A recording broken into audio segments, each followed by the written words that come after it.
आइए तुलसी Tapovan YouTube channel में आप सभी भक्तों का हृदय से बहुत बहुत आदर है।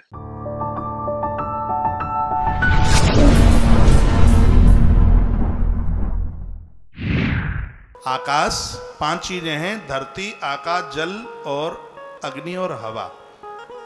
ये 5 महातत्व हैं और इन 5 महातत्वों की 5 तन्मात्राएं हैं। जैसे आकाश की तन्मात्रा है शब्द, ये शब्द आकाश से पैदा हुआ है। जब जब बादल गरजता है तो उसमें से शब्द की ध्वनि आती है। आकाश का गुण है, आकाश की तन्मात्रा है, उसको शब्द कहते हैं। उसी प्रकार से फिर है हवा, वायु, वायु का गुण है, वायु की तन्मात्रा है स्पर्श। हवा चलती है वो त्वचा को छूती है। कभी कभी लगता है किसी को छूने का मन करता है, चाहे गुरुजी हो, चाहे शिष्य हो, चाहे माँ हो, पिता हो, बहन हो, भाई हो, छूने का मन करता है। ये गुण किसका है? ये छूने की ताकत हमें किसने दी है? वो है वायु। ये पूरी सृष्टि में ये प्रभावी है 5 तत्व। इनके बिना काम नहीं चलेगा। ना आकाश के बिना काम चलेगा क्योंकि उसने हमें शब्द दिया है। बहुत ध्यान से सुनिए, वायु के बिना काम नहीं चलेगा। अग्नि, अग्नि का गुण है तेज। ये जितना भी प्रकाश दिखाई दे रहा है पूरी धरती पर, ये सब अग्नि का दिया हुआ है। जल का गुण है जिसको रस कहते हैं।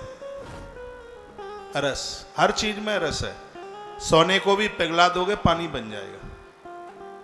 पेड़ को भी प्रो दोगे उसमें से जल निकल आएगा, रस निकल आएगा उसमें से। और धरती का गुण है, उसको कहते हैं गंध। ऐसी कोई चीज नहीं है जो धरती से पैदा हुई हो और उसमें से गंध और दुर्गंध ना आए। कोई भी ऐसी चीज नहीं है। ये 5 तत्वों ने ये हमें कुछ ये इतना दे दिया है।